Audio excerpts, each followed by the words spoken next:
Formando Cristo no Crente.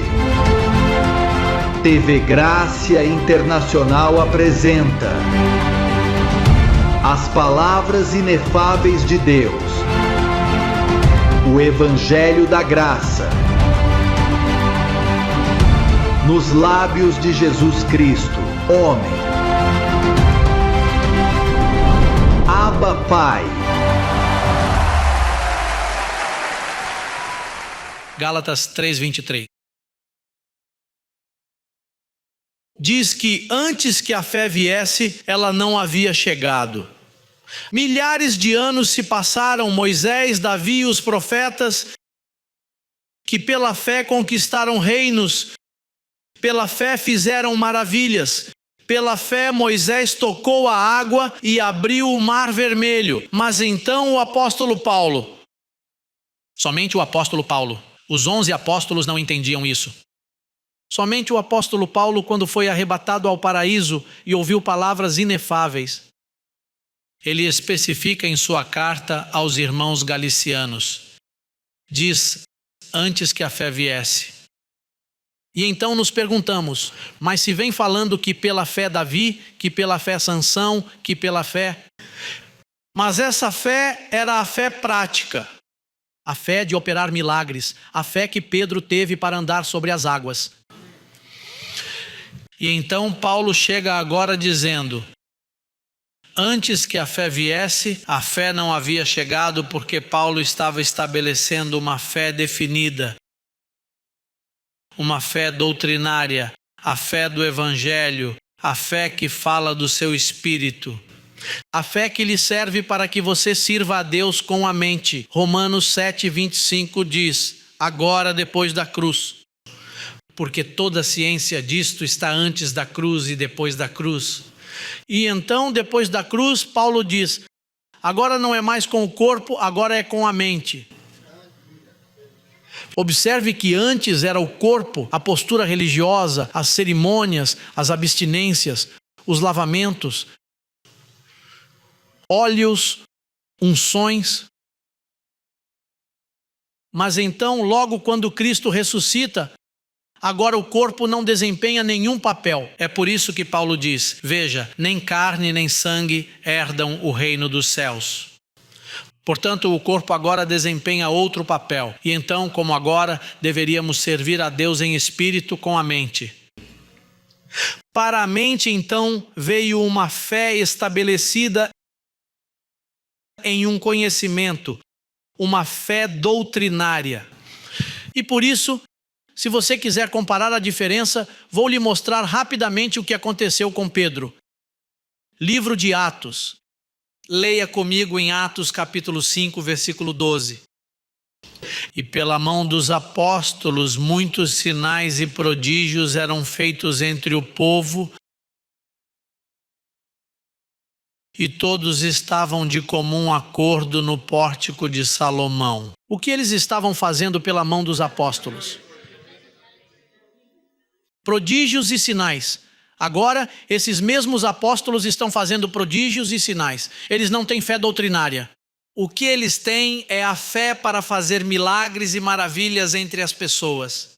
E eles impuseram as mãos porque viram Jesus de Nazaré impor as mãos. Então imagino que Pedro foi e impôs suas mãos sobre eles. É por isso que você vê tantos evangelistas na televisão hoje em dia que adoram impor as mãos. Até que aparece Paulo e diz, a imposição de mãos é um rudimento. Agora não é imposição de mãos, agora é educando e você mesmo se cura. Por isso aqui você nunca me verá esperando que você passe à frente para te impor as mãos. Agora você vai a uma igreja evangélica, milhares de igrejas por aí que você frequenta aos domingos, e o pastor diz, venha à frente, vamos orar por você. Imediatamente aparecem os diáconos e um grupo de pessoas e procuram que você sinta algo, mas não se trata mais de sentir. Agora é pelo conhecimento.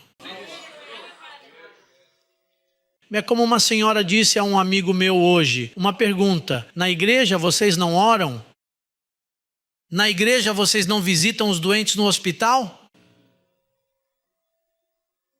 E então o meu amigo A pessoa de quem estou falando respondeu: bem, veja bem, o apóstolo nos educa de uma forma que, quando aparece uma doença, nós mesmos ativamos o pacto e nos curamos a nós mesmos. Então, contei ao meu amigo que certa vez uma irmã daqui teve uma queimadura de 3º grau no corpo. E eu descobri isso muito depois, porque estava viajando. Imagine, descobri cerca de 10 dias após a queimadura. E então, nesses 10 dias, a igreja onde ela costumava ir antes. Um dia o pastor estava lá perto do hospital visitando e a viu.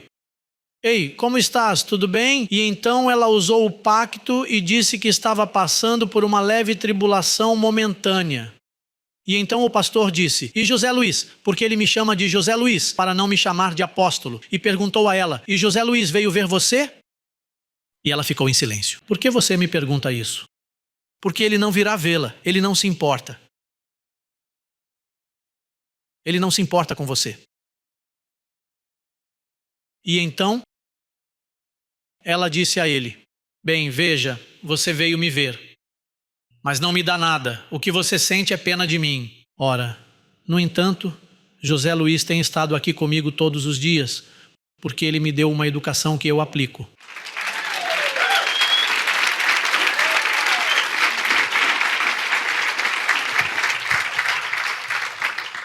E ela disse a ele: você está vendo aqui essas pessoas doentes queimadas? É um departamento do hospital onde são atendidas as pessoas queimadas. E ela disse: veja, todos eles estão reclamando e xingando. Eu estou aqui tranquila, mantendo tudo sob controle. Não tenho sentido dor. Isto logo vai passar e me darão alta amanhã. Essa é a diferença que existe a ir a uma igreja onde você é educado sobre sua posição e não que lute somente com suas emoções. Porque assim você vai ficar dependendo do homem para sempre. Mas se você for instruído e souber que o que você tem é o mesmo que eu tenho, Deus não dá seu espírito por medida. Qual é a ideia de que eu ore por você? Ore você. Se você tem um prato de comida e eu tenho outro, por que você quer comer da minha comida? Coma a tua e deixe minha comida. Se você tem o mesmo espírito que eu tenho, não é o mesmo? Deus não faz acepção de pessoas. Ele não dá seu espírito por medida. Se o que você tem, eu tenho. Então não me peça para orar por você. Não vou orar por você. Ore por você mesmo. Você não acredita? Isso é mais prático. É por isso que você vê aqueles cristãos que são fracos. Você os ouve no rádio aqui em Miami dizendo: pastor, ore por mim. Pastor, ore por mim. E depois que o programa de meia hora passa, então eles voltam e ligam porque acreditam que devido à quantidade de ligações, Deus vai operar, e ligam: olhe, eu já liguei no programa anterior e estou implorando para que me coloque na lista que vocês têm aí. Em uma tómbola que eles têm, onde eles escrevem isso e assim por diante. Mas tenho certeza de que eles vão para casa e não os levam em conta. Esses são joguinhos religiosos. Então aqui diz que pela mão dos apóstolos faziam o quê? Agora, esses apóstolos, por não terem a fé doutrinária, tinham a fé para fazer milagres. No entanto, veja Gálatas 2, como fala dos apóstolos, especialmente do chefe deles, Pedro. Veja o que diz Gálatas 2. Estamos falando aqui com evidências. E estamos falando de anos depois de Pedro já ter feito milhares de milagres, depois de Pedro ter fama em toda Jerusalém, que era conhecido, que ele era um espetáculo para aquele mundo, para aquele tipo de gente. Pedro já era bem conhecido. No entanto, quando Pedro é confrontado, veja como está escrito no versículo 11. Quando Paulo confronta Pedro na Galácia, o que ele diz? Estamos todos com Bíblia? Não chegue aqui sem a espada. Este é um campo de batalha. Diz: mas quando Pedro chegou a Antioquia, resisti-lhe face a face, porque era de condenar. Porque antes que alguns tivessem chegado da parte de Tiago, comia com os gentios, mas depois que chegaram, foi se retirando e se apartou deles, temendo os que eram da circuncisão. Não médio, tinham medo. Pedro teve o quê? E de que serviu aquele monte de milagres que ele fez naquela época? Ele se parece com esses evangelistas modernos que você vê na TV. Uau, que tanto poder! Veja, e logo 5 ou 16 anos depois que deveria ser um homem maduro, veja, tinha medo, com hipocrisia. Paulo disse: veja, Pedro, você é uma criança. Na fé, você está de condenar. Não quero condená-lo ainda, mas veja, você age como alguém que não é crente.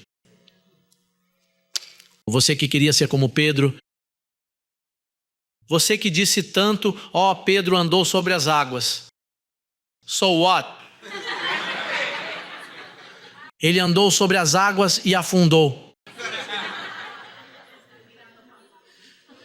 Pedro era um hipócrita. Por quê? Porque ele fazia milagres. Irmão, não fale assim de Pedro. Pedro fazia milagres. Sim, ele tinha o primeiro aspecto da fé, ele tinha fé prática. Mas essa não é a ideia. A ideia é que você tenha a fé que se baseia em sua posição no Evangelho. Você sabe onde está essa fé? Está em Romanos 5. Vamos dar uma olhada. Romanos 5, versículo 1. Justificados pelo quê? E você acha que essa fé que justifica é a fé que Pedro usou para curar os doentes? Diga, a fé tem duas manifestações. Uma para milagres e outra que me justifica. Diz, justificados porque pela fé temos paz. Veja, para com Deus. Diz aqui que por meio de nosso Senhor Jesus Cristo, e há um também. Veja o que a fé doutrinária faz. Pelo qual também temos entrada pela fé a esta graça, na qual estamos firmes. Você sabe por que Pedro e os apóstolos não puderam conhecer a graça de Deus? Porque eles não tinham fé doutrinária. Porque a fé doutrinária era ensinada exclusivamente pelo apóstolo Paulo, e eles não se davam bem com Paulo. Portanto, quando Paulo falava e apresentava todo o conhecimento, lá estava Pedro atribulado com João, sentiam ciúmes. Estou falando da Bíblia. Tudo o que eu digo, eu provo. Ou seja, eles não se davam bem. Eles tornaram impossível a vida de Paulo. Portanto, eles não acreditavam em Paulo. Por não acreditarem em Paulo, eles não podiam permanecer firmes. Diz, por quem também nós temos, não somente que você já está justificado com Deus, que a paz está feita, mas também temos entrada a outro aspecto da fé, que é firmeza, para quando chegar as tempestades em sua vida. Bem, veja mais adiante, veja os tipos de tempestades que podem surgir. O versículo 3, o que diz? E não somente isso. Ou seja, não somente que estamos firmes, veja isso, mas também nos gloriamos nas tribulações. Hello? Ei, irmão, qual é o problema? Estou atribulado, abençoado, mas estou me gloriando. Estou tranquilo, mas você não acabou de me dizer que está atribulado? Sim, mas é que a mim. Como sou um justificado e sei usar a fé doutrinária, a minha tribulação não faz comigo o que faz com você. Então você é especial? Eu tenho que ser especial porque se você está gritando e fugindo e dizendo isso é o diabo, olhe, é o diabo. Enquanto o outro diz abençoado, que diabo nada, isso me produz glória. Somente Paulo entende isso. Uma pessoa atribulada diz, e não somente isso. Não é somente que estou firme, mas as provações e tribulações, veja o que elas fazem comigo. Diz, e nos gloriamos. E não apenas isso, mas nos gloriamos nas tribulações, sabendo que isso deve ser conhecido. Se você não sabe, abençoado, você tem que procurar oração. E chamar o pastor para dizer a ele, pastor, ore por mim que estou atribulada. Estou atribulado. Aqui não perca tempo chamando, porque se eu souber que você está atribulado, eu direi: glória a Deus que está crescendo. As tribulações vêm até mim. As tribulações vêm a mim. Eu choro, me saem lágrimas. Às vezes acontecem coisas comigo. Mas o que vou fazer? Trago-as para cá, para o púlpito? Ou digo: hoje não posso dar o calqueu? Apóstolo, o que aconteceu com você? Porque estou atribulado. Estou muito atribulado e não posso pregar atribulado. Imagine isso. E se você morar comigo? Digamos que você passe todo o seu tempo comigo. Então você me vê atribulado, você me vê chorando, você me vê passando por uma situação ou algum desentendimento familiar. Pode ser qualquer situação. Então você me vê aqui super feliz. Você vai dizer: mas agorinha estava chorando. Isso é uma hipocrisia, que é isso? Não, é que eu tenho o direito de me gloriar também e não me deixar levar por essa carne. Eu tenho que levar a carne cativa e tenho que dizer o que está escrito aí.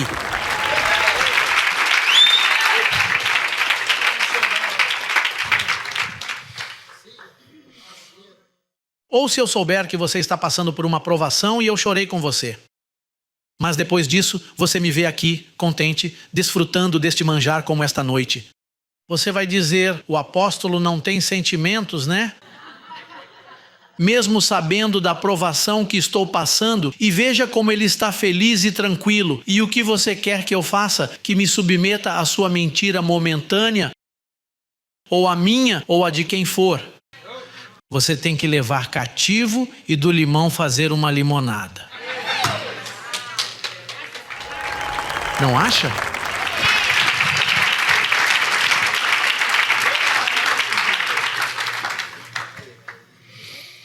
Então diz aí que nos gloriamos nas tribulações, sabendo que a tribulação produz o quê? Paciência. E você diz: apóstolo, ore por mim para que Deus me dê paciência. Ah, bom, então eu devo orar para que chegue tribulações a você. Bem, se a tribulação é o que produz a paciência, então glorie-se em todas essas coisas que estão acontecendo com você. Ou você quer que sintam pena de você? Ou você quer lutar para ver quem sofre mais?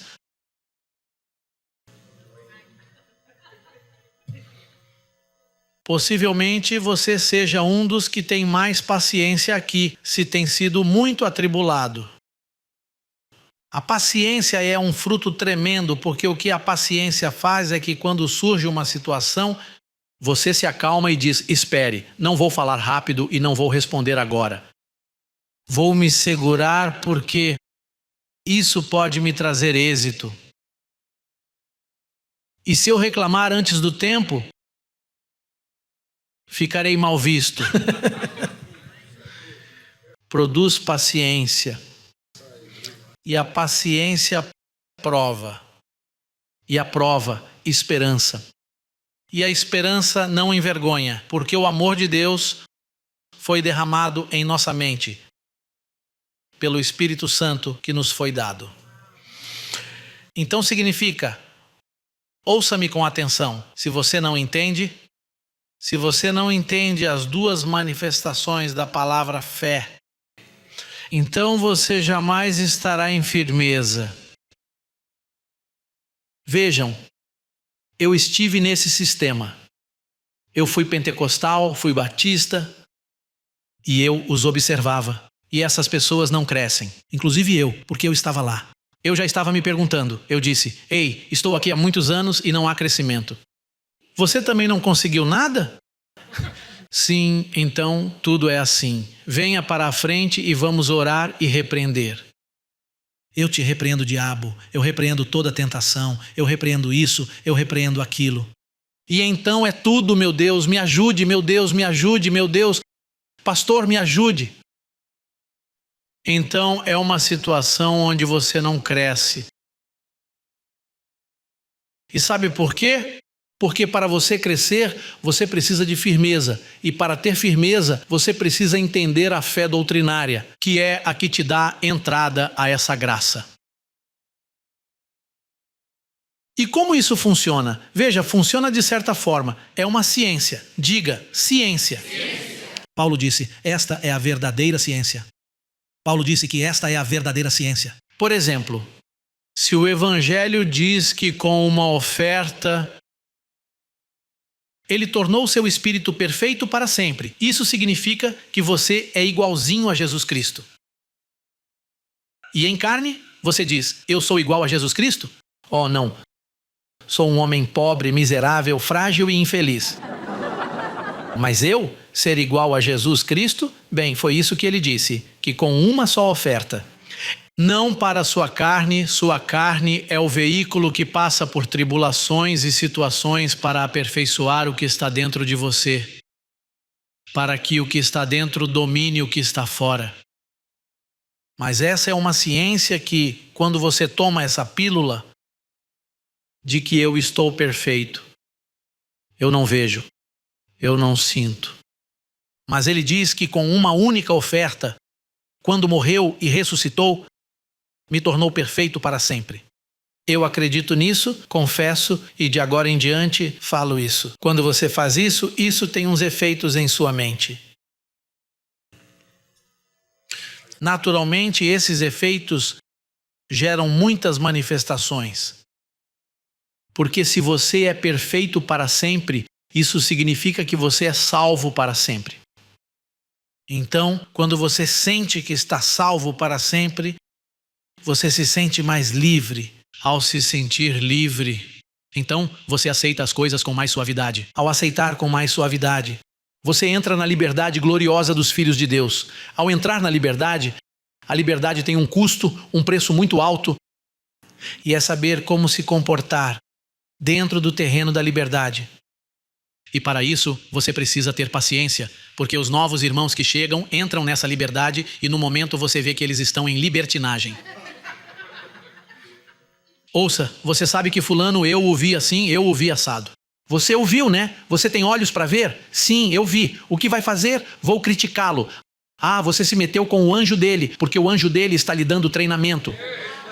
Ele está em training.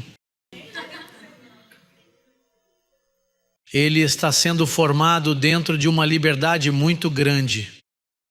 Agora, essa fé que fala o apóstolo Paulo não é qualquer fé. Essa é uma fé que confirma a igreja. Sem essa fé não tem o direito de se chamar igreja. Romanos 16, 25. Veja o que ele diz: ao que pode, e aquele que é poderoso, vos confirme segundo o meu evangelho e a pregação de Jesus Cristo. A pregação de quem? E quando foi que você viu Jesus Cristo pregando? Ele nunca pregou, falava por parábolas quando estava vivo, mas pregou ao apóstolo Paulo no paraíso. E a pregação de Jesus Cristo, segundo a revelação do mistério que havia sido mantido oculto. Em outras palavras, essa fé doutrinária estava oculta por anos. Diz, desde os tempos eternos, mas que se manifestou agora na vivência dele há 2000 anos atrás. Depois da cruz, diz que se manifestou agora em meu tempo. Está falando Paulo, não é? E que se notificou pelas escrituras dos profetas, segundo o mandamento do Deus eterno, a todas as nações para a obediência. De quê? Da fé. A que fé? A fé doutrinária. A fé da revelação. Ele não está falando sobre a fé dessas de estar fazendo milagrezinhos. É por isso que essas pessoas estão enganadas. Você já viu essas campanhas de um evangelista que assopra? Você já viu isso? Bem, agora há muito soprando, porque o vento de doutrina são ventos de doutrina. São ventos doutrinários. Antes era o vento das línguas, blá, blá, blá, blá, blá, blá. Isso é um vento. Então, quem não falava assim, bem, estava errado. Mas agora é motivo de risos, risos loucos. E então também o vento. E então, como as pessoas estão fugindo disso, desse tipo de ensino, este é um ministério de sofrimento. Um ministério que sofre nesse aspecto, cumprindo o que faltou a Jesus Cristo em sofrimento por sua igreja. Porque isso é para estar completo. Isso é para que as pessoas estivessem fazendo fila do lado de fora para entrar aqui. Mas como formamos a mente aqui, as pessoas não querem ser formadas. As pessoas estão procurando por saltinhos, milagrezinhos, essas coisinhas. E assim, se você olhar para as campanhas do Benny Hinn, cheias, estão lotadas de pessoas. E então as pessoas estão com seus olhos abertos procurando milagres, procura saber o que sente.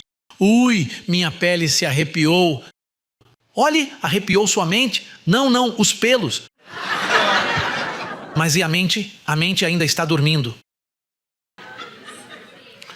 E então se baseiam em milagres. E essas pessoas, ouçam isso, essas pessoas vão a essa campanha. Então, no ano seguinte, o mesmo que caiu e se arrebentou.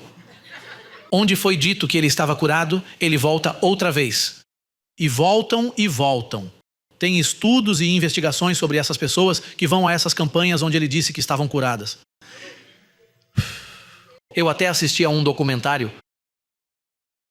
Isso é um abuso, abusando das pessoas. E não é que eu não acredite em milagres. Verdade, eu acredito. Eu sou um milagre. Eu ainda recebo milagres. Milagres acontecem aqui. Além disso, você sentado aqui é um milagre.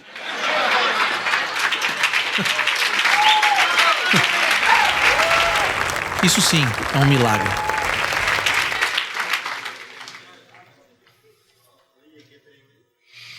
Então essa fé, você sente a graça, te dá firmeza, te dá confirmação e faz mais coisas com você. Efésios capítulo 1, versículo 13. Capítulo 1, e com isso terminamos. Diz o seguinte: em quem também vós, tendo falado em outras línguas,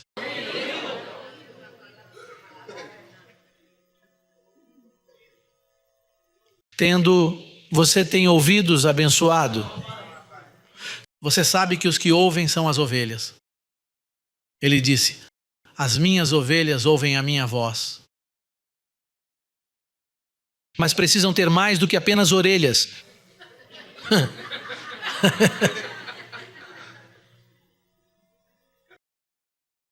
Tendo ouvido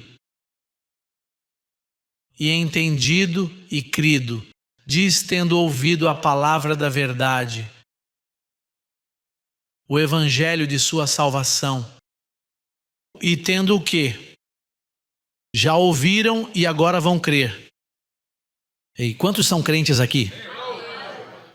Se você acreditasse, não somente que escute e ouça, mas que creia dizendo: isso é verdade, eu o recebo, eu vou confessar audivelmente. Diz: e tendo nele também crido, fostes selados com o Espírito Santo da promessa. Você sabe o que os pentecostais ensinam? Que a promessa do Espírito Santo é quando você fala em línguas. Mas aqui diz que tendo ouvido e crido, vocês foram selados com a promessa do Espírito Santo. Ei, isso não é qualquer coisa. Você sabe o que é estar selado? Ou seja, selo de autenticidade. Pá! Esse homem é um filho de Deus com autoridade, porque ele creu no Evangelho. Isso é tremendo. Então a fé doutrinária é a que faz esse trabalho. Mas você precisa dividi-la. Tem a fé prática e tem a fé doutrinária, porque se você não as dividir, não entenderá bem. É por isso que o sistema não nos entende, porque eles acreditam que a fé é uma mesma coisa. Eles veem a palavra fé e seguem cegamente por esse caminho. E colocam emoção em tudo o que diz respeito à fé. Portanto, observe que, da mesma forma que há duas manifestações de fé, há dois evangelhos para cada uma dessa fé. Para a fé prática está o evangelho da circuncisão. Para a fé doutrinária está outro evangelho, o da incircuncisão. Então, o que acontece? Quando você está na doutrina, o evangelho que você tem aqui, veja, é o da incircuncisão. Mas quando você fala com um irmão que tem o outro evangelho, ele não o entende. Como ele pode entendê-lo se são dois polos opostos? E você tenta explicar. Você diz, veja na abençoado. Não. Eu sei o que está tentando me dizer. Ei, mas... O que Salomão disse se cumpriu. O homem é o que ele pensa em seu coração.